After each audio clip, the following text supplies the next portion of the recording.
ஒரு ஆண் ஒரு பெண்ணுக்கு மிக முக்கியமாக கொடுக்க வேண்டியது இன்றைய காலத்திலே கொடுக்க மறப்பது நேரம். குடும்ப வாழ்க்கையில் பெரும்பான்மையான மக்கள் நேரம் கொடுக்கிறதே இல்லை. குறிப்பாக இந்த வெளிநாடுகளில் வசிக்கக்கூடியவங்களுக்கு ஒரு மிகப்பெரிய எச்சரிக்கையை சொல்கிறேன். இல்லை மஷா அல்லாஹ் பாதுகாத்தவர்களை தவிர, மனைவியை பிரிஞ்சு எத்தனை வருஷம் இருந்தேன்னு சொன்னால் அவார்டு கொடுத்துடலாம். அவருக்கு 4 வருஷம் ஆச்சு ஊருக்கு போய், 5 வருஷம் ஆச்சு ஊருக்கு போய், 3 பிள்ளை இருக்குது, அதை பார்த்துட்டு மனைவி உட்கார்ந்துருக்காங்கிறாங்க. இதுவெல்லாம் ஹலாலான வாழ்க்கையா? இதுவெல்லாம் அல்லாஹ் ரப்புல் ஆலமீன் விரும்பக்கூடிய வாழ்க்கையா? ஒரு இயற்கையான ஒரு பெண்ணுக்கு என்ன தேவை இருக்கிறது என்று உங்களுக்கு தெரியாது. உங்களுக்கு இயற்கையாக என்ன தேவை இருக்கிறது என்று தெரியாது. அதை அல்லாஹ் ரப்புல் ஆலமீன் ஹலாலாக வாழ்வதற்கு வழி கொடுத்தும் செல்வம் என்ற ஒரே காரணத்திற்காக இப்படி ஹலாலாக வாழாமல் பலர் ஹராமிலே தங்களுடைய இச்சைகளை தீர்த்து கொண்டிருக்கிறார்கள். ஸ்கைப்ல உட்கார்ந்து பேசுறாங்க. சமூகத்தில் சொல்லப்பட வேண்டும். இதெல்லாம் ஒரு வாட்ஸ்அப்லயோ ஸ்கைப்ல உட்கார்ந்து என்ன பேசுறாங்க? இரவுடைய நேரத்தில் நடக்கக்கூடிய செயல்கள் எல்லாம் ஒரு போன் கால்ல உரையாடப்படுது. அந்த போன் கால் ரெக்கார்டு செய்யப்படுது. உங்களுக்கு தெரியுமா? அது எங்க ஸ்டோர் செய்யப்படுது தெரியுமா? ஸ்கைப்ல நீங்க பார்க்கறதெல்லாம், நீங்க கேட்கறதெல்லாம், உங்கள் மனைவியை நீங்க கேட்கக்கூடிய அந்த முறைகள் எல்லாம் எங்க ரெக்கார்டு செய்யப்படுது தெரியுமா?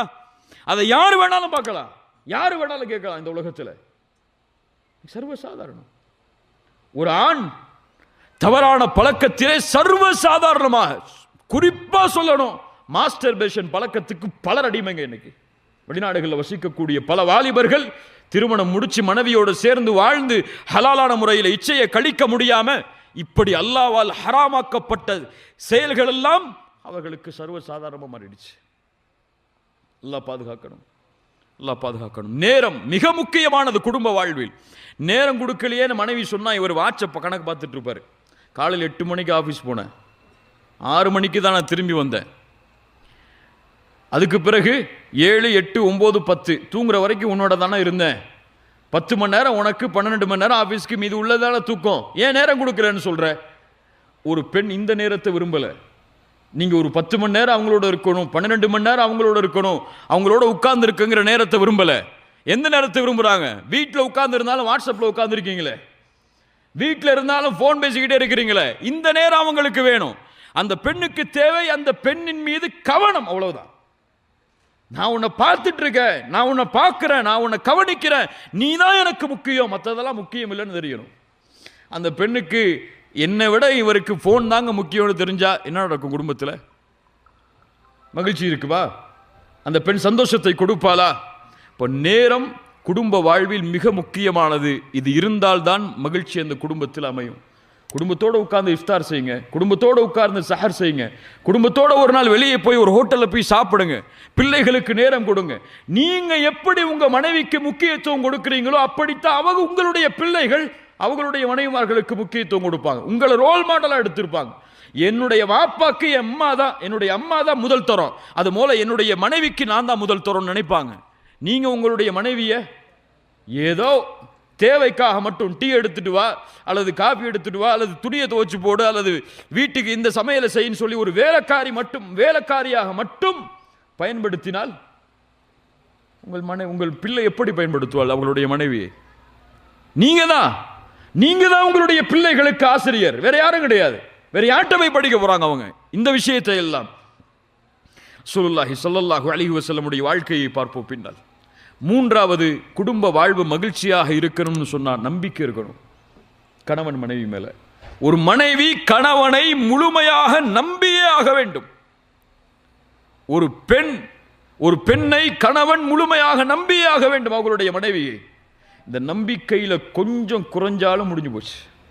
இன்னைக்கு உள்ள இந்த இணையதள கலாச்சாரத்தில் ஒரு கணவன் மனைவி இந்த இருவரும் எதை விரும்புறாங்க தெரியுமா? எங்கிட்ட எல்லாமே இவர் ஓப்பனா இருக்கணும்னு விரும்புறாங்க. எதையும் இவர் மறைச்சிடக்கூடாது. ஃபேஸ்புக்கில் யார் ஃப்ரெண்ட் ரிக்வெஸ்ட் கொடுக்கிறாங்கிற முதற்கொண்டு எனக்கு தெரியணும். எல்லாம் எனக்கு ஓப்பனா இருக்கணும். அதை தெரிவதற்காக எதை செய்ய வேண்டும் என்று நினைத்தாலும் அவங்க செய்கிறார்கள். கணவனுக்கு தெரியாம போனை செக் பண்றது, மனைவிக்கு தெரியாம போனை செக் பண்றது, என்ன பழக்கம் இதெல்லாம்? உங்கள் மனைவியை வைத்துக் கொண்டு போனை கேட்டு பாருங்கள், சரியான விஷயம். ஆனால் மனைவி இல்லாத பொழுது போனை எடுத்து பார்த்தால் என்ன உள்ளத்தில் இருக்கு? உங்களுக்கு சந்தேகம் இருக்கு. உங்கள் கணவன் இல்லாத பொழுது அவர்களுடைய போனை நீங்கள் ஒரு தவறான எண்ணத்தில் யாரோட பேசியிருக்காரு, யாரோட ஃபேஸ்புக்ல சாட் பண்ணியிருக்காரு, யாரோட வாட்ஸ்அப்ல சாட் பண்ணியிருக்காரு அப்படின்னு பார்க்கறதுக்காக போனை திறந்தீங்கன்னா அந்த வாழ்க்கையா? இதுவெல்லாம் கணவன் மனைவியுடைய ஹலாலான வாழ்க்கையா? கணவன் இருக்கும் பொழுது போனை கேளுங்க, தவறு இல்லை. இப்படித்தான் ஒரு ஷேக்கிட்ட வந்து ஒரு மனிதர் கேள்வி கேட்கிறார். ஷேக், என்னுடைய மனைவி பகல்ல பார்த்தா அவளுடைய முகம் கொஞ்சம் தான் பிரைட்டா இருக்கு, ஆனா இரவுல போர்வைய என் மனைவி போட்டுட்டா அவளுடைய முகத்திலிருந்து அப்படி வெளிச்சம் எல்லாம் வெளியேறுது அப்படின்னாரு. அந்த ஷேக் சொன்னாரு, உங்க மனைவி உங்களுடைய போனை செக் பண்றாங்க, அந்த போனுடைய லைட் அதை மூல பாருங்க, அந்த போர்வையை திறந்துனாங்க. அப்படிதான் எனக்கு கலாச்சாரம் மாறிடுச்சு. அல்லாஹ் ரப்புல் ஆலமீன் நம்மை சீர்படுத்துவானாக. கண்ணியத்துக்குரியவர்களே, இப்படி நம்பிக்கை கணவன் மனைவி இடத்திலே பரிமாறப்பட வேண்டும். அப்படி கணவன் மனைவி நான் ஓப்பனா இருக்க தேவையில்லை, மனைவி என்னை பத்தி என்ன தெரியணும், அந்த பெண்ணுக்கு என்னை பத்தி என்ன தெரிஞ்சிருக்கணும், அதெல்லாம் அந்த பெண் தானே, அவன் மனைவி தானே, அவளுக்கு என்ன தெரிஞ்சிருக்கணுமோ அதான் தெரிஞ்சிருக்கணும்னு நினைச்சா அதுவும் தப்பு தான். இன்னும் பல பேருக்கு நம்ம இடத்துல நம்ம எவ்வளவு சம்பளம் வாங்குறோம்னு நம்ம மனைவிக்கு தெரியாது, மறைச்சு வச்சிருக்கோம். ஏன்? அதுல ஒரு காரணமும் இருக்கு. 2 பவுன் 4 பவுன் அடுத்த மாசம் மாறிடும்னு. ஆனால் வெளிப்படுத்த வேண்டிய விஷயங்கள் எல்லாம் வெளிப்படுத்த முக்கியத்துவமே இல்லை. ஒரு மனைவிங்கிறவர் தன்னுடைய வாழ்க்கையில நெருக்கமானவள், தன் கஷ்டத்தையும் இன்பத்தையும் பகிர்வதற்கு நெருக்கமானவள் என்ற உறவே இல்லை. ரசூலுல்லாஹி ஸல்லல்லாஹு அலைஹி வஸல்லம் ஜிப்ரீல் அலைஹிஸ்ஸலாமை நேரடியாக பார்க்கிறார்கள். ஹிராவுடைய குகையில் பார்த்தவுடன் பதட்டம் ஏற்பட்டு வகை இறங்கியதற்கு பிறகு யாரிடத்திலே ஓடுகிறார்கள்? கதீஜா ரலியல்லாஹு அன்ஹாவிடத்தில். சொன்ன என்ன நடந்தது என்பதை அந்த போர்வையை போற்றி நிதானமானதற்கு பிறகு வெளிப்படுத்துகிறார்கள். இதுதான் நடந்துச்சுன்னு சொல்லி யாரை முதன்மையாக்குனாங்க? அல்லாஹ்வுடைய ரசூல் ஸல்லல்லாஹு அலைஹி வஸல்லம் தங்களுடைய மனைவியை, தங்களுடைய கஷ்டத்துக்கு தீர்வு வீட்டில் இருக்குன்னு நினைச்சாங்க. ஆனா இன்னைக்கு நமக்கு அப்படி இல்லை. முதன்மை நம்ம கஷ்டத்துக்கு தீர்வுனா நம்ம ஃப்ரெண்டுக்கு கால் பண்ணுவோம், வேற யாராவது நமக்கு தெரிஞ்சவங்கள தான் கால் பண்ணுவோம். மனைவியா அதெல்லாம் ஒன்றும் இல்லைம்மா நல்லதா இருக்கேன்னு விட்டுருவோம். மனைவியா அதெல்லாம் ஒன்றும் இல்லை நல்லதாங்க இருக்கேனா அப்படின்னு விட்டுருவாங்க. இப்போ இந்த முதன்மை குடும்பத்தில் கணவனும் மனைவியும் ஒவ்வொருவரும் ஆக்கப்படவில்லை என்றால் சந்தோஷம் இருக்காது, மகிழ்ச்சி இருக்காது. அது உங்களுடைய உறவு, உங்களிடமிருந்து படைக்கப்பட்ட பெண் அவள், உங்களுக்காகவே தங்களுடைய வாழ்க்கையை அர்ப்பணித்த பெண் அவள், அர்ப்பணித்த ஆடவன். இந்த உணர்வு இந்த இருவருக்கும் மத்தியிலே பகிரப்பட வேண்டும்.